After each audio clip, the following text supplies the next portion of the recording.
राज्य सरकारी कर्मचारी को आउ मिलबनी ईवी भेहिकल आडभांस।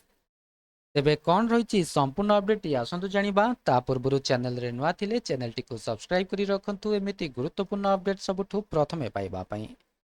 आउ मिलबनी सरकारी कर्मचारी को सुधमुक्त ईवी भेहिकल आडभांस। राज्य सरकार जारी कले सूचना। ईवी गाड़ी किनिबा पई मिलुथिबा बिना सुधरे आडभांस टंका सरकार बंद करिसेंती। 2026 और 27 आर्थिक वर्ष पर एप्रिल 1 तारिख यह लागू करा जायछि। सूचना योग्य ओडिशा वैद्युतिक यान नीति 2021 अनुसार परिवहन विभाग द्वारा राज्य सरकारी कर्मचारी सुधमुक्त ईवी भेहिकल अग्रिम मंजूर करने संपर्क में सरकार विभिन्न समय निर्देशावली जारी करिसेंती। एही पॉलिसीटी प्रथमे 31 डिसेम्बर 2025 पर्यंत वैध थिला। परवर्ती समय यह 31 मार्च 2026 पर्यंत वृद्धि करा जायतिला।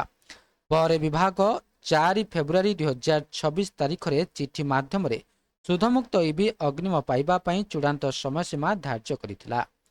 तेबे आथिला संपूर्ण अपडेट। वीडियोटी भल लागिथिले वीडियोटी को लाइक करंतु, शेयर करंतु एवं चैनल टी को सब्सक्राइब करिबा पई भूलंतु नहीं।